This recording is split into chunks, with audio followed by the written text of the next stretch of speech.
We're basically going to be talking about body language today. Everybody loves to talk about body language, don't they? Do we have some lawyers here? Oh my God, so I have to be very careful of what I say, right? Okay, all right.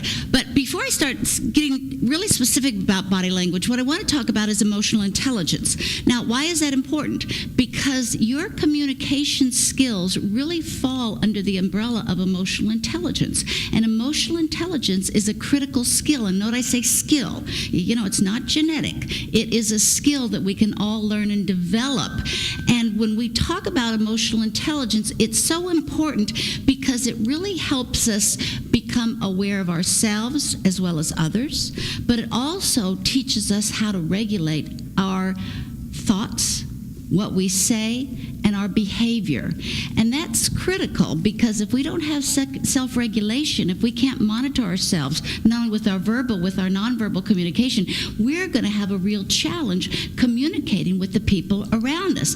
For example, when I was talking with Scott and Patty, one of the situations that came up was a manager said, you know, I was having a conversation with my judge, and my judge accused me of making a face at him. Now, what would you say to somebody that said that? You know, unless there was a great big mirror behind the judge, would she know if she was making a face at him or not? Here's the thing to think about. When we get into being aware of and monitoring and regulating our nonverbal communication, you have to remember that your bodies, as well as everybody else's bodies around you, are continuously leaking emotions. You're leaking your intentions, you're leaking your feelings, you're leaking all that stuff out. So everybody else around you can see it. But can you see it? Again, the bulk of us, I would actually say the bulk of us, are not aware of our thoughts, what we even say, but particularly not our actions. As I was talking to somebody last night at that party, was that kind of a fun party last night? Yeah, I thought so, and the food was great too. So when you're talking with people, and a lot of times, how many of y'all come in contact with the bad guys and the bad girls? A little bit? Yeah. So here's the thing you got to think about. Most of the bad guys and most of the bad girls that show up in your courts, these are smart cookies. Not smart enough not to get caught, but smart enough and many times in their communication. So when you're talking with them across the table, guess what? You're only seeing them in most instances, although I have talked to the Alabama police and said, you got to get rid of these tables and see completely their whole body. Because when you're talking to somebody, a lot of times the bad guys and the bad girls can control their emotions from the waist up, but not from the waist down. So all their nervousness, all their knee jerking, all the foot tapping is going on from the waist down. Now, the bad guys and the bad girls do that. Do you think you're any different from them? Now, maybe you haven't committed any illegal acts or anything, maybe immoral or fattening or something like that, but you've got to think about this, that you're continuously leaking your emotions to the people around you. So if that judge said, why are you making a face at me? Perhaps she was making a face, but she didn't even have a clue that she was doing it. So we've got to become more aware of what we're doing. Because if we talk about emotion, why is emotional intelligence important? Because your 58% of your performance is based on emotional intelligence. People who have higher emotional intelligence make 29% more money. Wouldn't that be more fun? This would be yes. This would be no. This is a body language program. All right. So, emotional intelligence, we talk about 5 things. First of all, self-awareness. Remember, we've got to be aware of ourselves.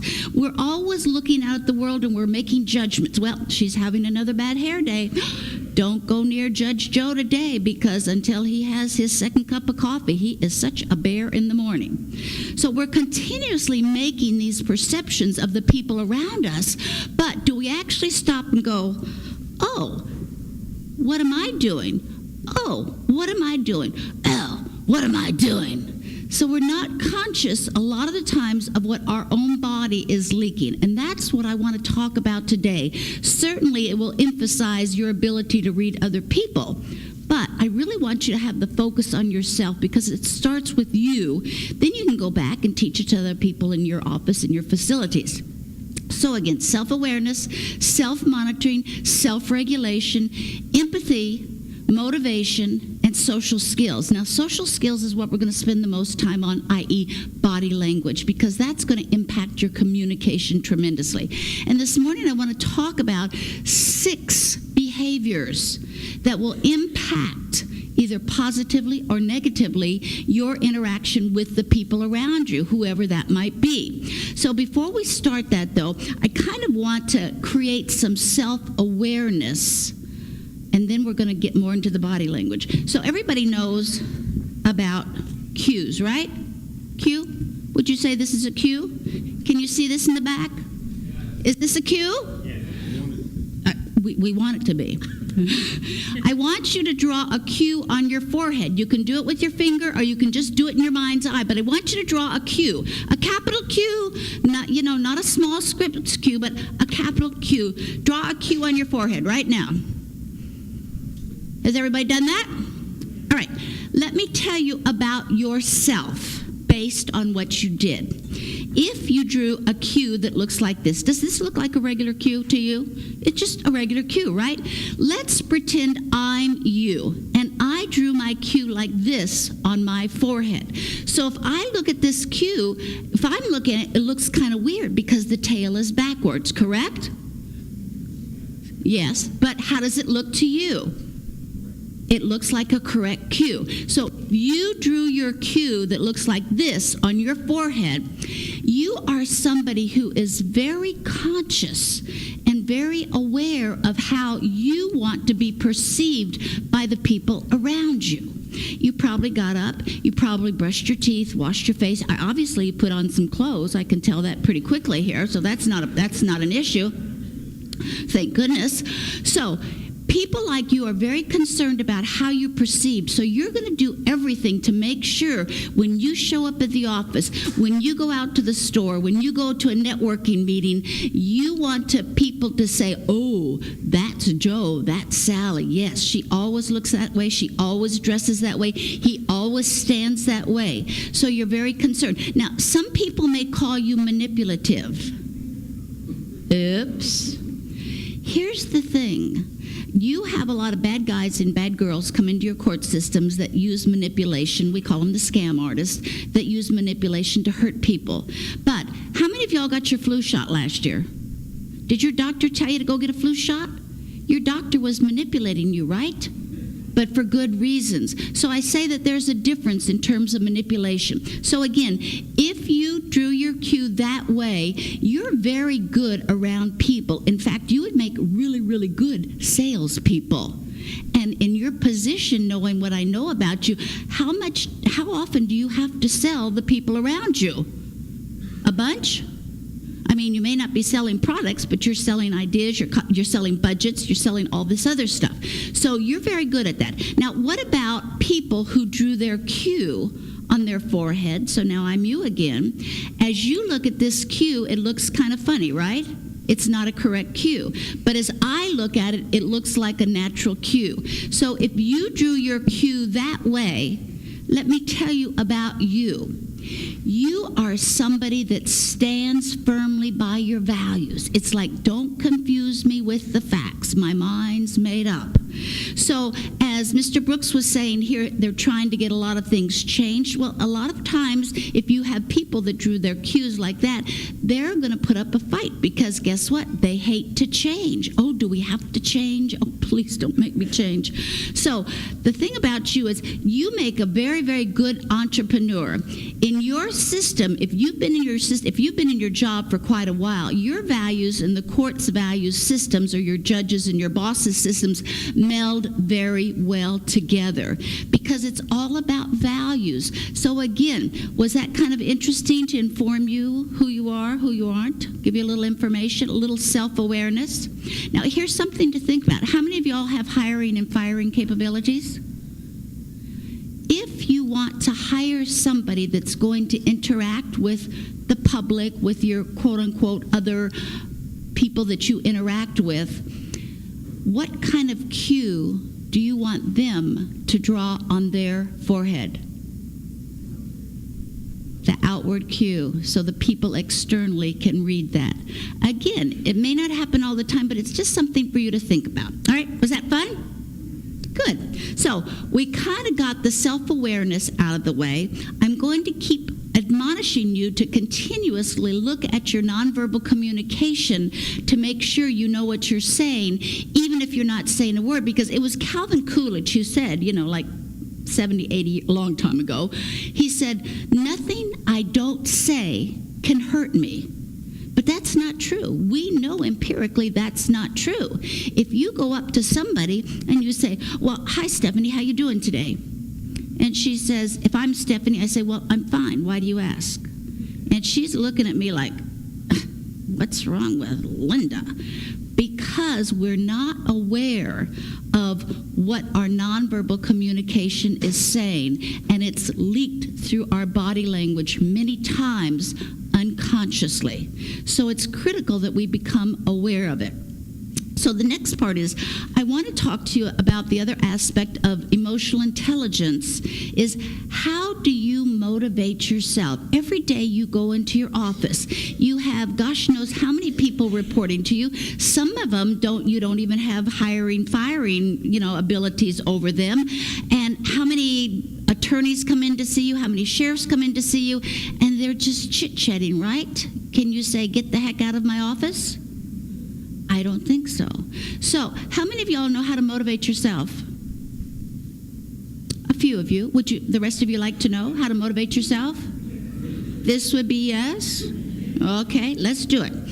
This research comes out of Harvard. And again, everything I'm telling you, you can take back to your office.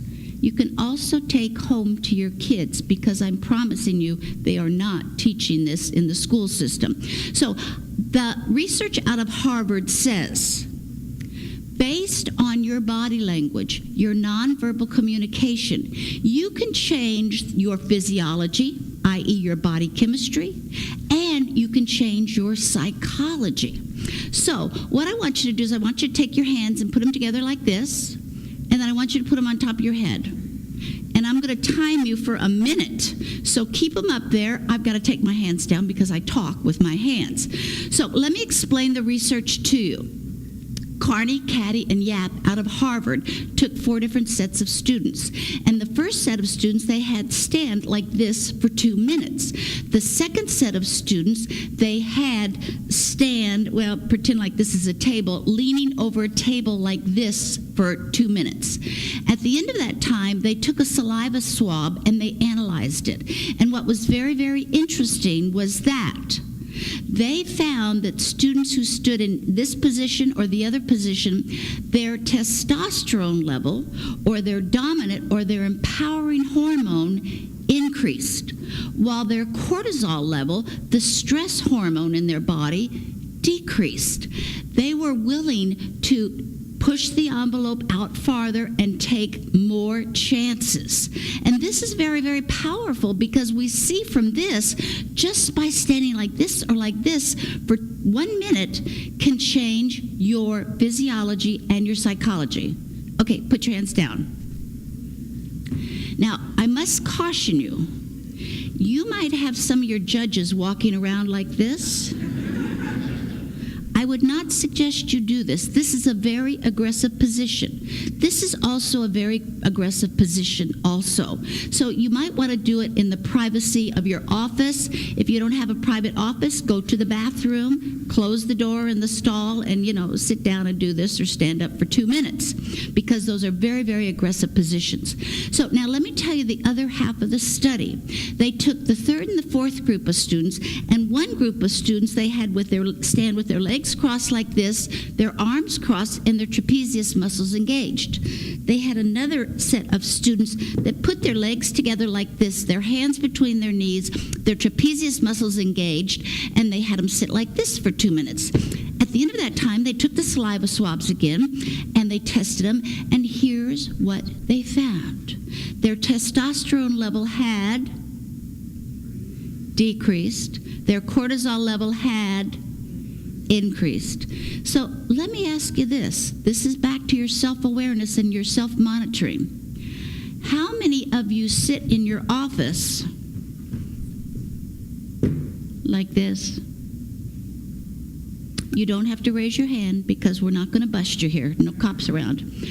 You've got to think about that. If you're sitting around with your legs crossed, your arms crossed, where you're interacting with your judge or anybody else around you, what you're doing is you're disempowering yourself. You're not willing to step out and take some risks. And I'm not talking about jumping off a building or bungee cord or anything like that. So monitor your body language. Catch yourself when you move into some defensive positions, because we know that you're changing your physiology and you're changing your psychology. You're demotivating yourself when you move into those defensive positions. The other thing too is, what happens if you're interviewing somebody for a position? You went out into the waiting area where I was waiting to interview with you, and let's say I'm sitting there, I'm kind of going like this, or on my blueberry, blackberry, strawberry, whatever heck you call those things, right? And I'm all hunched over like this. If Scott sees me, what is his first impression going to be? Not good. First of all, I'm all hunched over. Second of all, I'm changing my physiology and my psychology. So when I have this interview, it's not going to be a very pretty picture. So start observing these things, not only in yourself, but in the people around you. It'll make you much more effective. If you walk into your judge and you see your judge all hunked over like this, do you think you're going to get approval for whatever going on the summer conference here? I would back out very quickly and say, we'll fight this dragon another day, all right? Because you know that he or she is demotivated just looking at their nonverbal communication. Sound fair? Did we mention, if you have a question, raise your hand and ask it. Please don't wait for the end, because we'll probably run out of time. And then we'll try to cover a bunch more stuff this afternoon. But if you have a question, raise your hand. Any questions right now? We're good? All right, let's keep going. So now we've talked about the motivation aspect. Let's get down to the nitty-gritty body language. So everybody's got pen and paper in front of them, number 1 through 15.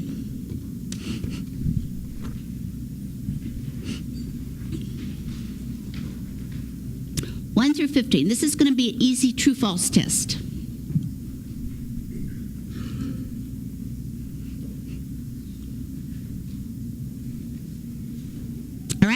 Let's start with number 1. True, false. I can tell when someone is being insincere. And remember, the first thing that pops in your head, if you think about it, you go to the left brain, wrong answer. Number 2, before they say a word, I can tell when my boss or coworker is upset with me. True or false? Number 3, I know how to make a good first impression and build rapport quickly with people I meet. True or false? Number 4, for a meeting, I do not sit in a confrontational position. True or false? Number 5, I am conscious of how I use my hands to talk during a business or meeting with my judge. Number 6, when I speak at a meeting, I stand up to make certain all eyes are on me. Number 7, during an interview, I focus on the person's body language to provide subtle communication to me. Number 8, I use my verbal as well as nonverbal communication to influence and persuade others. Number 9, I monitor my tone of voice, pitch, rhythm during conversations with my judge, coworkers. Number 10, when seated, I turn my chair at a 45-degree angle to the other person. Number 11, I use a firm handshake to establish credibility and an emotional connection with the other person. Number 12, I'm aware when I use a disingenuous smile. Number 13, when I am with my boss, my judge, anybody else, I monitor their smiles and mirror them with a genuine smile. That's what happened to the other lady that I mentioned earlier. Number 14, I lean forward to show interest in what another is saying. Number 15, I keep my head erect when greeting another. Now, add up your true statements.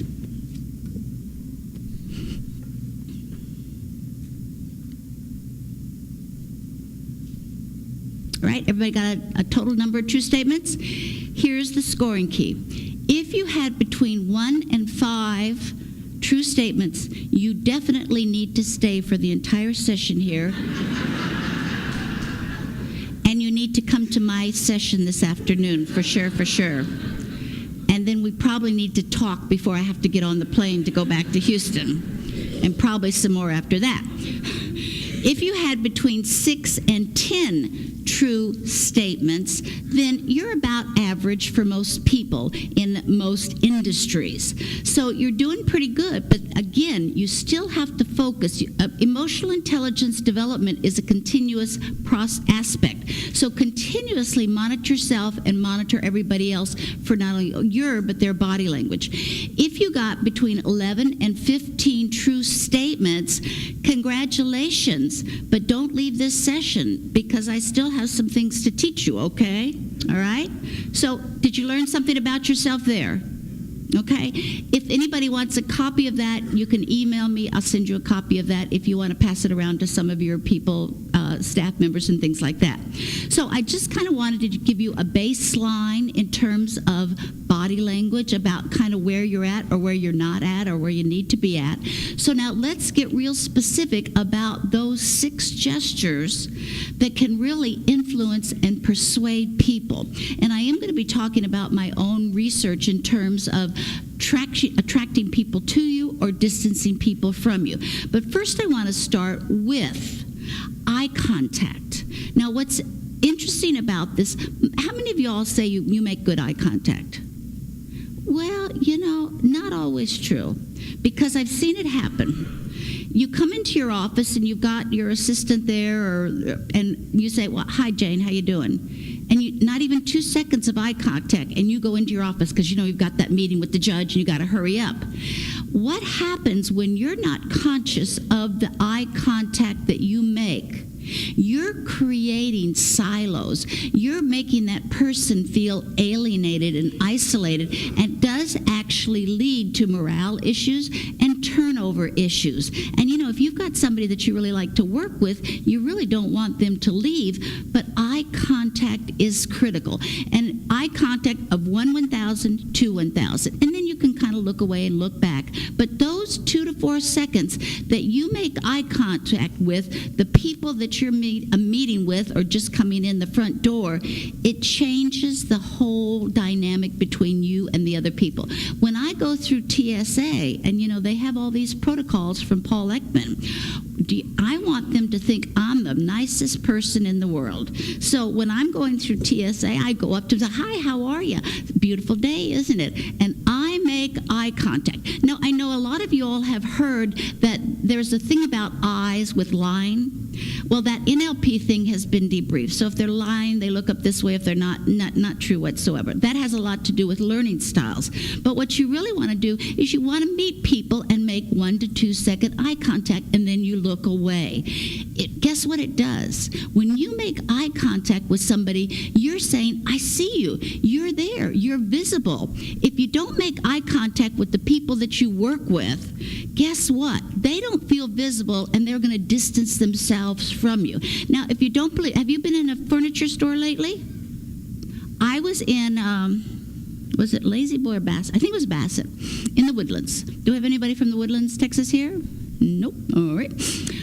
There is a Bassett store there. So I walked in one day, and I wanted to get a recliner from my office. So I walked in, and there were 2 sales associates. I could see them. They were with 2 other clients. And I looked at back, and I said, they're busy. So I'm here, and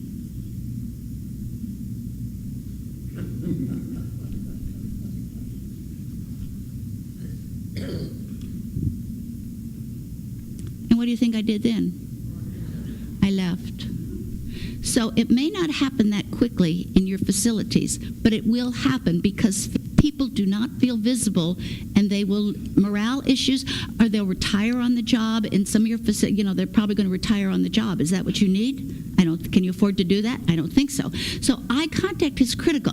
Now let me tell you 2 other things. What if I'm staring at somebody for 1/1000, 2 1,000, 3 1,000, 4 1,000, 5 1,000? I'm not going to tell you what he did. We're not putting that on camera. If you look at somebody for 8 to 10 seconds or longer, it means two things. It could mean I'm very interested in Edwin, and he's interested in me, I can tell you that. Or it means I'm really fussy at Edwin, and I'm going to, bite his head off. Now, you got to remember that body language is not good. It's not bad. It just is. We certainly give it, terminology, positive, defensive, and things like that. But what you're doing is you're just sending a message. And it's the message, I'm fussy at you, or let's go to the bar tonight and have a glass of wine or something, right? So we're talking all the time, even when we don't say a word. Body language is not good or bad. It just simply is. So eye contact is critical, and it's something I challenge you to think about today, and even when you get back to your office. When I walk in my office, when I pass that first person, when I go through the screening, do I make eye contact with those people? Do I make them feel visible? Because when you look at somebody for 2 to 4 seconds, I can promise you, you're making their day, because think how many people come by there and fussing and gressing, and you're doing something nice for them just by making eye contact. Very, very powerful. Now, if you've got kids at home, how much eye contact do you make with the kids? You're tired, you come home, you kick the dog, and you say, give me a beer and a bag of Cheetos, and let me go sit on the couch or something. Right? But here's the thing. How many of y'all have a dog? Dogs are very smart. If you don't make eye contact with your dog, what does your dog force you to do? Look at them and make eye contact. But your staff members, the people around you, they're not as smart as dogs. What can I say? I have a 13-pound Chihuahua that lives with me. Who do you think rules the roost? We're still having these conversations about who the pack leader is, and I think she's winning. So, what can I say? So eye contact is critical. Once you get past the eye contact, here's something else to do, and it gets back to the judge saying, you made a face at me. So that gets into mirroring. If I have time, I'll talk about that. But let's just talk about the smile, because a smile is critical. You're in a very, what were those words, sobering, depressive business. I mean, you have a lot of bad guys and bad girls coming all around you, right? So what can you do to kind of make the people that you want feel good? You can smile at them, and you have to be conscious of how you smile. Johnny was in first grade, and he went up, he was sitting in the room, and his teacher was talking about stuff, math, science, whatever, and Johnny raised his hand, and he said, Mrs. Smith, do you like your job? And she said, well, of course I like my job, Johnny. I've been teaching for 29 years here at the elementary school. And Johnny kind of thought about that in a while, and he thought about it, and he thought about it, and he kind of looked up at Mrs. Smith, and he said, then why don't you tell your face that you like your job? Kids say the darndest thing. Kids will tell you the truth, even when you don't want to hear it, right? And that's the issue that, we go around with these. Look at George W. Bush. How long did he have a frown on his face? Until somebody got a hold of him and he started smiling. But you don't really know what your face looks like when you're talking with your judge, when you're talking with the coworker, when you're talking with the district attorney or a sheriff or anybody like that. So here's what I suggest you do. You just practice smiling all the time. And just have a smile on your face. Now, I do want to caution women right here. There is a huge gender bias in terms of smiling or not smiling. Men can get away with not smiling as much more than women can. If you're in your offices and you just sit there and look like George Bush for 4 years, you might be out of a job, because we want women to be warm, caring, and if you're not smiling, we don't think you're warm, caring, and supportive and all that good stuff. And there's some new research out of, I forget the name of the company that did it, but they started taking a look at celebrities. And I'm going to use some words here that you might not like, so just get over it, right? So have you read in the New York Times about the resting BITCH face? RBF. Did you also read about what they call men, the resting DICK face? All right, so these are two terminologies that have come to the forefront. And let me tell you about this, because this is very interesting, because it's all about your facial expression. We don't know what our face is saying to another person. Now, Paul Ekman and Friesen said in 1969 there's only 6 or 7 facial expressions and they're universal. Well, guess what? We have new research that says, honey, we got a lot more than that. So, 50 years ago, things have changed. So what this new research did was it took a computer software program that looked at pictures of Kanye West, Queen Elizabeth, and 2 or 3 other celebrities. You would probably know them if we'd said their name. And first of all, they looked at just a general population. And they looked at people's faces. And what they found was the contempt category in a general population was less than 1%. When they looked at Queen Elizabeth, when they looked at Kanye West, when they looked at 2 or 3 other female celebrities, they found that their contempt facial expression jumped up to 6%. That's significant. How many of y'all go into your judge's office when he has poo-pooed something and you have a look of contempt on your face? Do you even know it? I would say you don't, because we're not really aware. So how do we get out of that? Again, you smile a lot more. But let's talk about smiles, because there's 2 different types of smiles. That was a question on the quiz. First of all, we have a genuine smile and we have a disingenuous smile. Now, you can always tell between the two because a disingenuous smile only engages the zygomatic majors. So if I come up to, I'm going to quit picking on Dexter, I'm going to come over here and pick on John. And so John comes up to me and says, well, Linda, how are you doing this morning? I go, fine, thanks, how are you? It's a Cheshire cat smile. So only the zygomatic majors are engaged, but the orbicularis oculi are not engaged. So ladies, I know you hate crow's feet, but I'm telling you, they're there for a reason. They give you character. And guys, if you're doing Botox, stop it. Because what happens when you do Botox is you kill all those muscles and you have this porcelain-like face, like the old dolls that had a no expression. We don't like people that don't leak expressions. We move away from people that don't leak expressions, either through their facial structure or through their body language. Now, we may not like how you're looking at me, but at least I know you're telling me something instead of, nothing at all. If I just stood here with no expression at all, they would, oh, God, so boring, so boring. So here's what you want to look for a genuine smile is you got crow's feet, they've engaged the orbicularis oculi, and they're smiling at the mouth. They've got 2 different sets of muscles going. You know it's genuine. If they just go, oh, yeah, we're great. Oh, yeah, you can do that. Right there's a good indication that they're probably not telling you the truth, all right?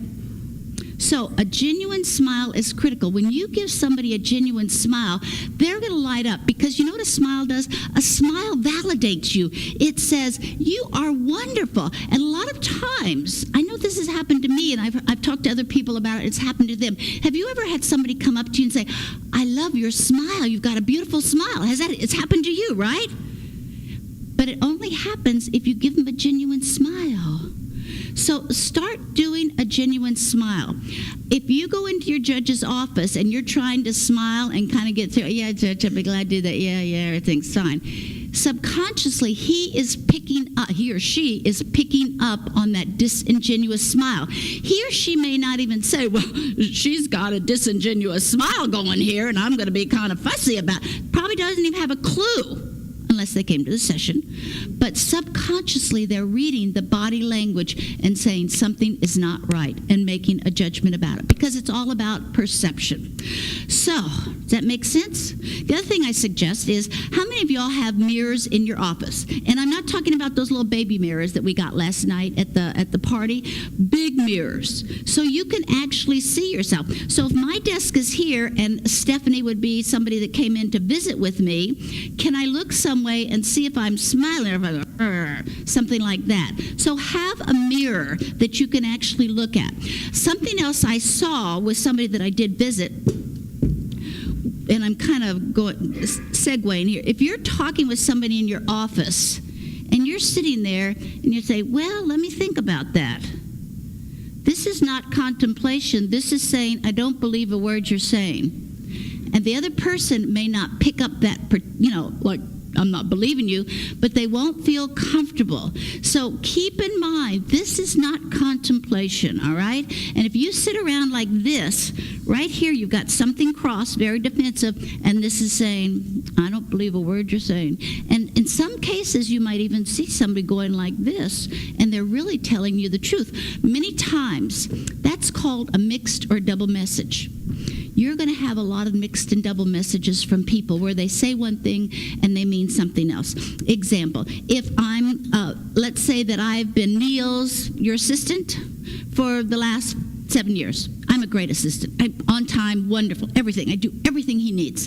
But today I come in, I'm going, and Neil says, Linda, what's wrong? I go, nothing. Why do you ask? Have you seen that before? What do? We know from research that most people will say, all right, she said nothing's wrong. Let's go on about our business. Wrong. We know that you must put a question mark by what they say, and you have to believe their nonverbal communication, because that's leaking the truth. That's where you can see truth is in the nonverbal communication. So, in Neil's situation, a lot of times as managers we're saying, well, she said nothing's wrong, I'll just go about my business, but how many mistakes do I make that day? How many people do I upset, and pardon my French, piss off, because, I wasn't nice to them on the phone or something like that. So what Neil would do in a verbal situation, he would say, well, Linda, I hear you saying that nothing's wrong, but I can tell from your body language that something is seriously wrong. We can talk about it now, or we can talk about it in an hour, and you can pull yourself together, but we're going to talk about that within an hour. Again, you can't let those things slide, and you've got to read the body language, because that's where the truth lies. Sound reasonable? Okay. All right. So we kind of covered smiles. I want to go to the next third one. How am I doing? And that's the handshake. Now, I shook a lot of hands last night at the party, and I had fun doing that. And most of the hands I shook were very, very good handshaking people. But I want to make sure you understand an adult-to-adult handshake. And I want to tell you some other things that might help you when you're shaking hands with people in your business. So I kind of wanted to have Dexter come on up here. Now, he volunteered. I promised I wouldn't embarrass him. So, now you come right up here and stand right here facing me, or you can face them. Now, here's what I want you to do. Find somebody beside you, in back of you, or somewhere. I want you to turn around or to another person. Shake their hand and hold it. Shake their hand and hold it. Shake their hand and hold it. All right? Now, I got cold hands, so. All right, now, I want you to look. If somebody has their hand on top like that, that's saying, I'm controlling this conversation. I'm on top this time. That means Dexter is on the bottom. This is not an adult-to-adult handshake. An adult-to-adult handshake is when you have both thumbs facing up. All right? Now, something to think about. I'm going to kind of bust you guys. I've shaken a lot of guys' hands, and they'll come up, and I'm ready to do this, and they go like this, and I'm going, I got his number, right? So here's what you do. You're not impotent if somebody wants to be on top and put you on the bottom or submissive. Absolutely not. If Dexter comes along and does this to me, what I'm going to do is I'm just going to gently take his hand and move it into this vertical upright position so both our thumbs are on top, right? And facing up. Now, the question is, what if I go,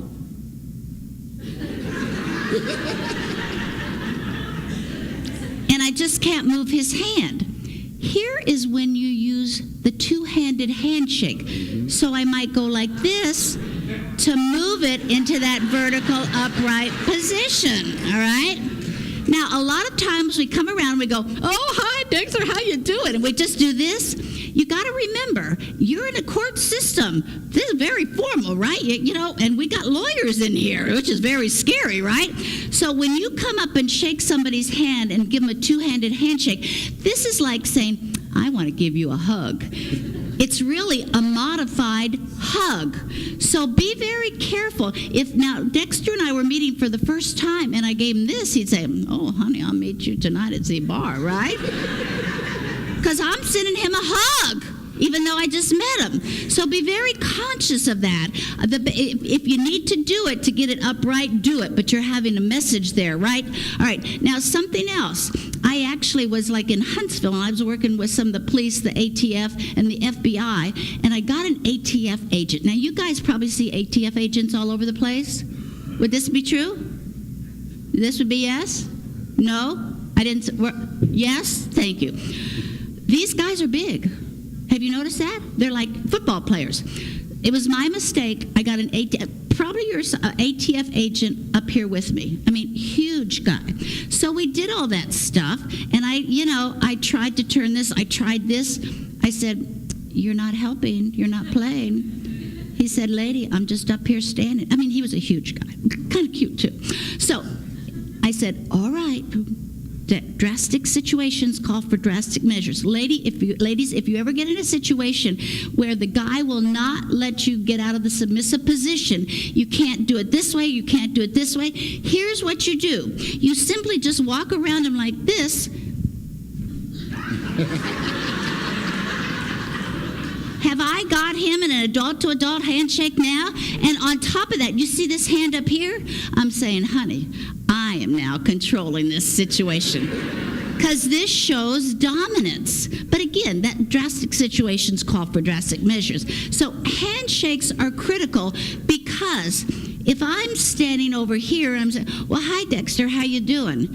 We have no emotional connection. You go next door to this exhibit area, that room between the exhibits, the carpet area, is not going to be more than 10 feet because we know that if it's more than 10 feet, the person on that side, if you're over here, they can't attract you into their booth. So it's less than 10 feet. So the closer I get to Dexter or anybody, the greater opportunity I have of creating that emotional connection. And see, that's what leaders do. They create the emotional connection with the people around them through their body language, and if you can do it, through physical contact. Now, if you look at the distance between where would you say like 3 to 4 feet between us?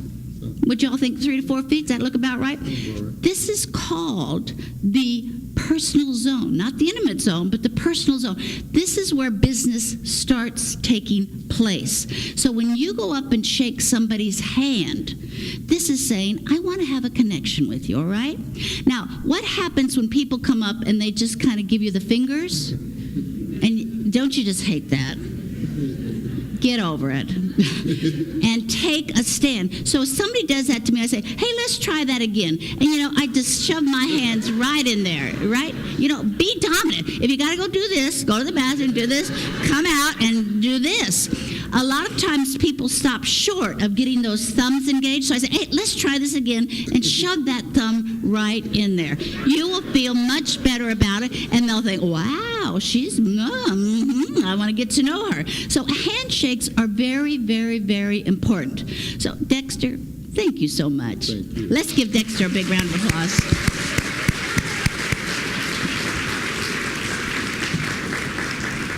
Now, I want to tell you, other people talk about the Wussy Handshake, and that kind of relates to learning styles also. But I want to tell you about Wussy Handshakes because even if somebody gives you, and this is what Queen Elizabeth does, is that Wussy Handshake, right?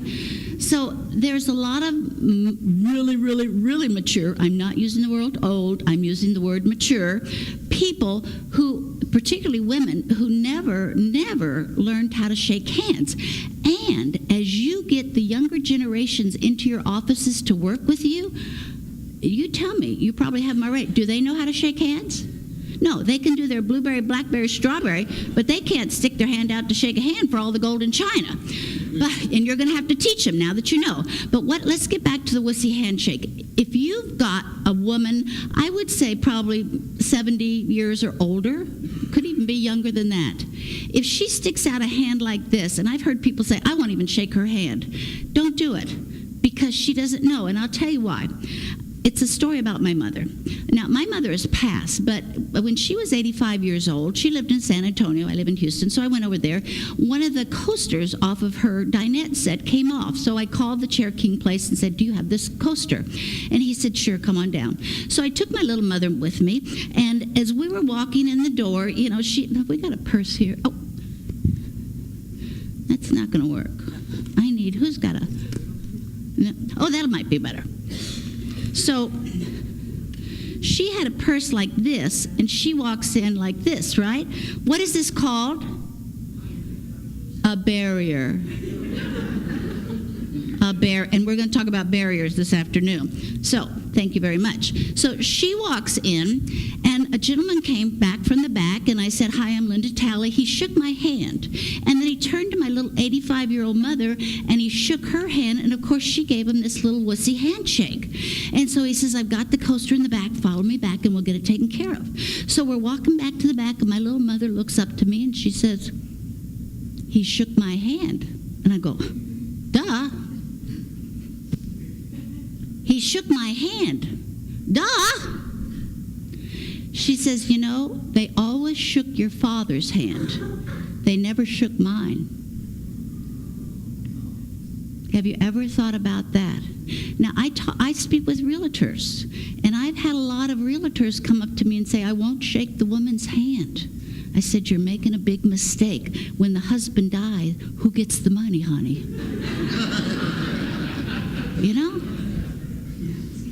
All right. So handshakes are very, very important. All right. Now, I want to get to my own research here in terms of hand gestures, because I've been watching you, and I've been watching your hand gestures. And I'm going to go through the defensive ones first and fuss at you, and then I'm going to the positive ones and reinforce you. I see a lot, and this mostly guys. How do I see guys around here? You walk around like this with your hands in your pocket, but where does the eye go? Is that where you want the eye to go? And I would suspect you guys don't even know you're walking around with your hands in your pocket. But you have to remember, this is how the handshake came to be. You're in the court system. You know what the police officers do when they go get a bad guy or bad girl. What do they say? Show me your hands. Because in the old days, somebody would come along, they'd have a knife behind their back, they would come up to the person, and they'd stab them and kill them. So now, we want to see people's hands. You see, emotional leakage happens through the amygdala, the prehistoric brain. When we see something that upsets us, even it doesn't, it seems kind of silly, the amygdala hijacks our brain, and we start getting nervous, start sweating. We start going into these defensive positions. And this happens when people put their hands in their pockets or when they put their hands behind their back. Now, I know Prince Charles walks around with his hands behind his back, but is anybody here royalty? Or even think they're royalty, So again, if people can't see your hands because they're in your pockets or behind the back, they're all of a sudden having their amygdala hijacked and say, oh my God, I can't see, what's he hiding? What's she hiding? What has she got behind her back? Again, even if you're not a police officer, you should be thinking about that when you're talking to people, but you should also be monitoring your own body language, because they're going to be thinking that about you if you have your hands in your pocket or your hands behind your back. My research shows that people standing with their hands in their pocket or with their hands behind their back, people did not want to approach them. They did not like them. So think about that next time you're standing, even with one hand in pocket, and you may be talking with one hand, but still, the eye's going to go here. Now, for those of you, I actually have had gentlemen come to me after the program and say, well, I kind of want them looking in that direction. I say, well, that's fine, but if you want them looking in that direction, here's what you do. You take your thumbs, you can put them like into your belt or into your pants like this, and you splay your fingers out in this direction. This will guarantee they look in that direction, all right? So there's no doubt about it whatsoever. And if you see a lot of pictures of these celebrity guy movie stars or, country and western singers, you'll see a lot of the times they're standing with their hands like this. I don't know if they're conscious of it, but guess what? They're sending a strong message to me, that's for sure, and maybe to some other people. All right, so it's very, very important that you understand if you're using your hands to attract people to you or distance people, because when you're doing your hands that distance people from you, you're not going to be able to influence or persuade. The other one I looked at was arms crossed over the chest, and everybody knows this is a very, very defensive position. And when people see you in this position, they say, uh-oh, don't go near Linda. She's having another bad hair day. So they're not going to want to approach you. So you really need to be conscious of those 3 hand gestures. Monitor yourself and regulate yourself when you catch yourself in those positions. Now, I want to give you a separate caveat. If you've got your little kid at home, or perhaps your grandchild by now, and you're fussy at him, what do we usually do? Or even perhaps a coworker, and the coworker screwed up, or your grandkid, and what do we usually do? Did you do that? Our hands or our feet are in the confrontational position. They're in H position. Our arms are crossed over our chest. Do you think your coworker is going to want to come up and give you a hug, or your grandkid want to come up and give you a hug? I don't think so. What do we say in all over the world, I guess? You catch more flies with honey than with vinegar, right? So think about when you're moving into defensive positions, catch yourself and decide if that's really the position you want to be in.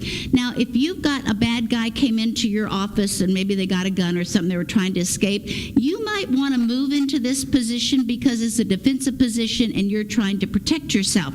However, you're sending a very defensive message to the bad guy, and they would probably think, I got him on the run now, I got him scared. So think about that when you're interacting with people. What message are you sending? I do research on this, and I wish I could tell you that I was the queen of body language, and I controlled and regulated my body behavior all the time. I don't. I know that I could be standing at the gate, ready to catch a flight back to Houston, and all of a sudden the gate agent comes out and says, guess what, we've got mechanical problems. It'll take us at least an hour to get mechanics over here. And so I'm all in this, reading my iPad and got my thing, I'm ready to rock and roll, and they say that, and I go, oh. And what did I do?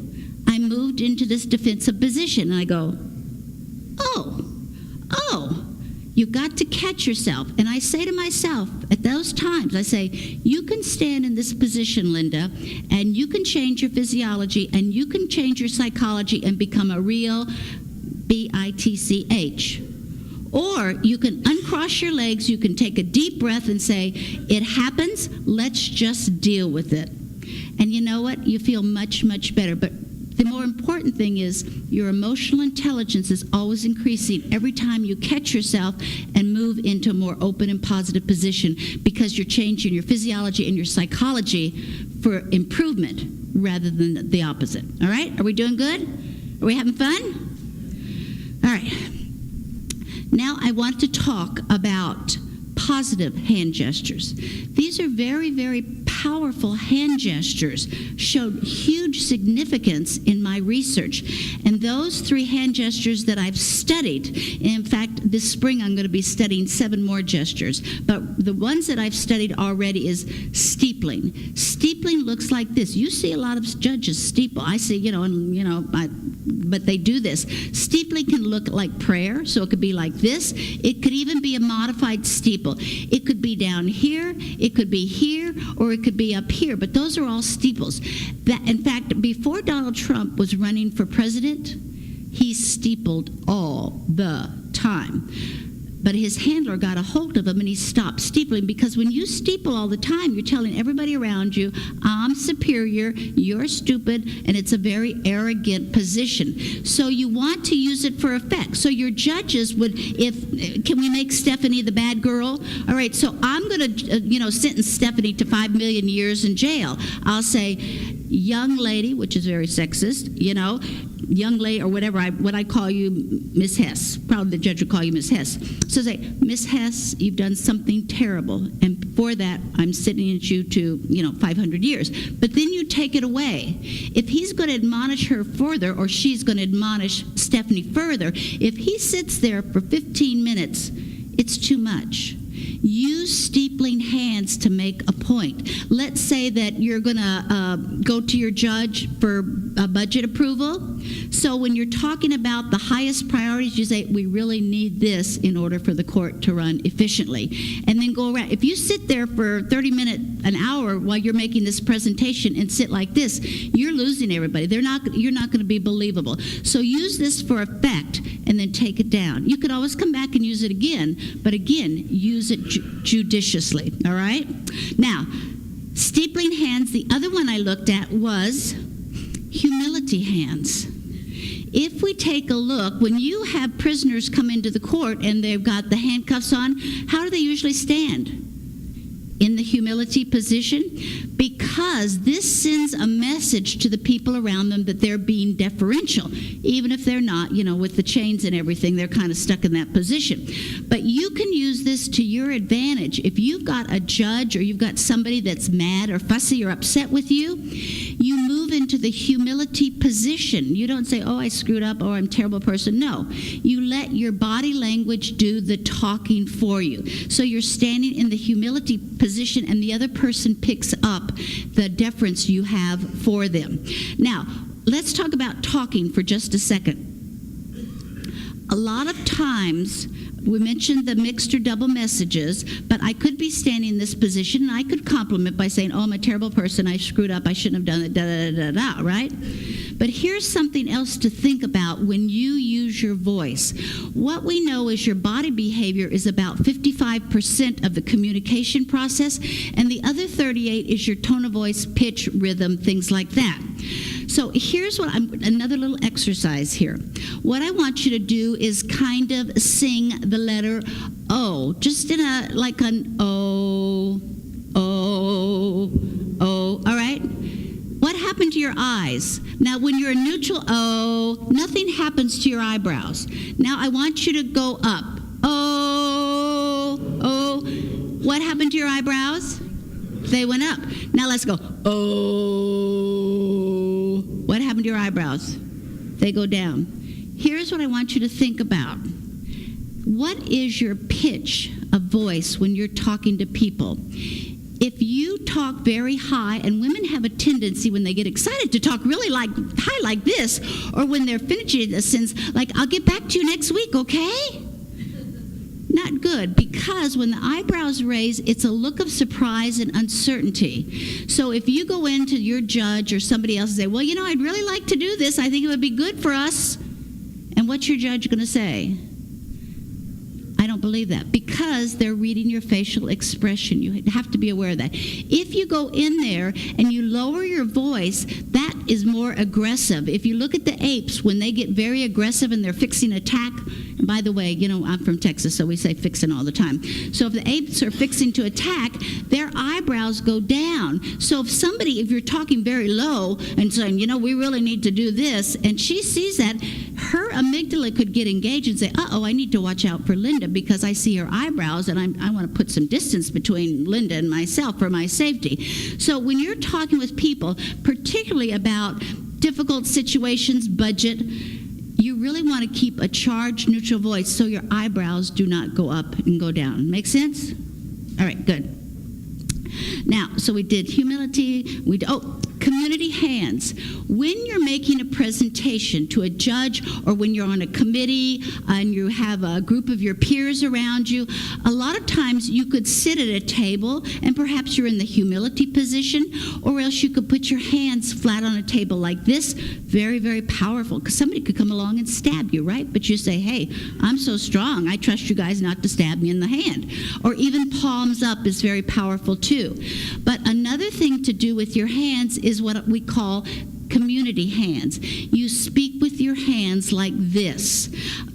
What you don't want to do, except perhaps occasionally, is talk like this. Oh, we need to get this passed. We need to do this. We need to change over to this new volunteer reform stuff. You know, if he had stood up here when he got there and talked to you for 45 minutes like this, y'all would feel like, oh my God, this is beating me up. I can't do it. I can't do it. So use authority hands judiciously. Use community hands because people like this. They feel like you're including them in that.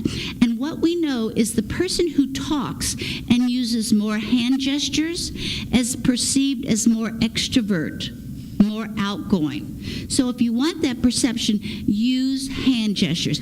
I'm not suggesting that you do stuff like this and have your hand gestures right at it. We know through research if you have hand gestures between here and right here, this is the most effective area for hand gestures. You get out here, you're off course, all right? So those were the 3 positive hand gestures. Questions, comments? Are we having fun? Are we learning something? I love that. All right. I only have 5 minutes left, so I want to talk about exit strategies because I think this is very important.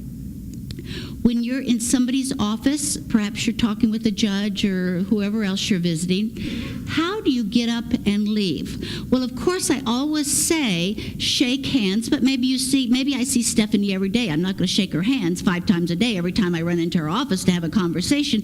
So you don't need to necessarily shake hands, but here's what I suggest you think about when you're leaving. So let's say I'm talking with Stephanie or anybody, Dexter, Edwin. I get up to leave, say, well, I'll get back to you tomorrow. I'll get back to you this afternoon. You stand up, and then you turn, and the door's over here. So we're talking about the ladies first. I'll get to you guys later. Going to bust you both, all right? So I get up to turn around and leave, and as I'm doing that, I go...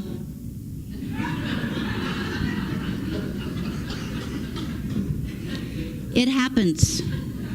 And because we're not conscious, we stand up and we start messing with our panty line.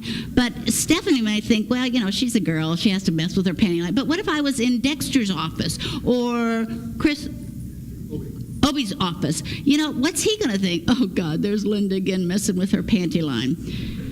I actually went on a client call because she did not believe. And I went out with her and I said, did you know what you were doing? She said, I didn't do that. I said, yes, you did. She said, no, I didn't. Yes, but remember, emotions are leaked. And many times, the vast majority of emotions that we leak, we don't even know we're leaking them. And until you become aware that you're messing with your panty line, everybody else knows, but you don't know. Is this a true story or not, ladies? Have you seen this happen? It happens. So I'm not pulling your leg here. So here's what I say, ladies. When you go up to leave and you feel the panties are all bunched up there in a mess, our first instinct is to relieve ourselves of that little panty bunching up. Don't do it. Walk back to your office and get in your office. Even if you're walking down the hall and you don't think anybody's in the hall, I will bet you money somebody comes in that hall and behind you and doesn't see you. So go to your office, go to the bathroom, and then adjust your panty line. Now, I have to tell you a story, and this is a true story. I work with one of the big oil and gas companies in Houston. I finished visiting with them. I got up and I went, uh-oh, we have a panty line problem. But I said, I teach this. I can handle this. So I walked out, and the parking lot is like 5 miles away from where this guy's office was. I got in the parking lot, and I thought, shoo, I'm in the parking lot. So, I did all this stuff, right? And all of a sudden, I heard this. It was the security guard. So, you got to remember, get to a private space. The bathroom, your car. When I adjust my panty line now, it is in the car for sure. So, all right. So, ladies, you've been warned. Gentlemen, you thought you'd get off lightly. No chance. So, so here I'm a guy now, and I'm talking with Stephanie, and I said, I'll get back to you tomorrow, Stephanie. And I turn around to go out the door, and I go,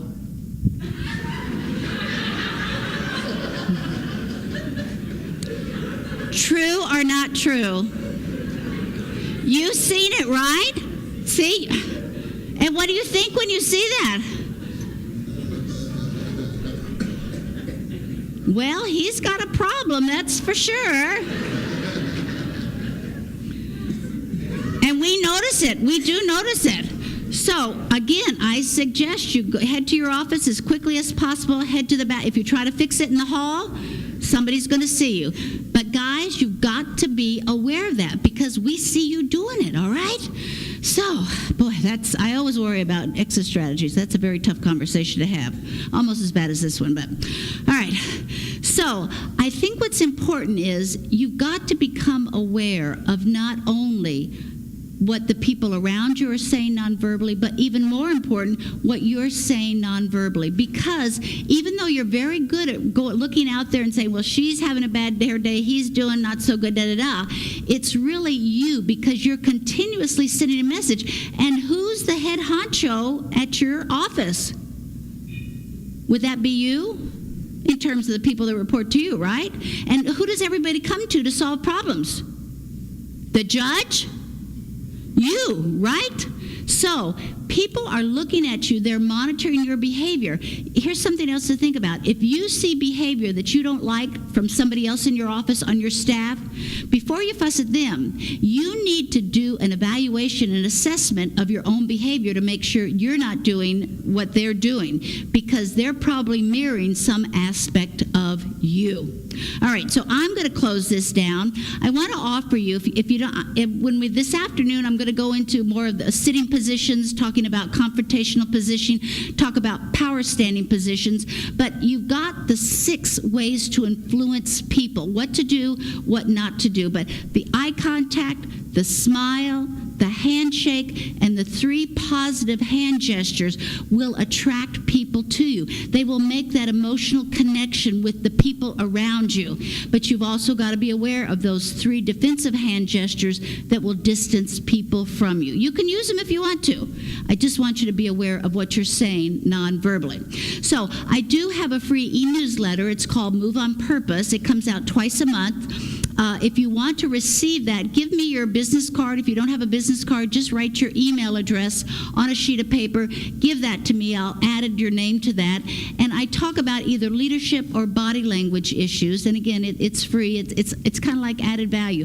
I don't want you to leave here, go home, and think about body language and emotional intelligence for 2 days and then stop thinking about it. I want you to continuously be thinking about it through these e-newsletters and to be thinking about your leadership skills, and these are just very short, quick reminders. So if you want that, give me your business card, and I've enjoyed working with you. I thought it was fun for me. I hope it was fun for you, and I hope I see you this afternoon in my afternoon session. Thanks, Scott, for having me.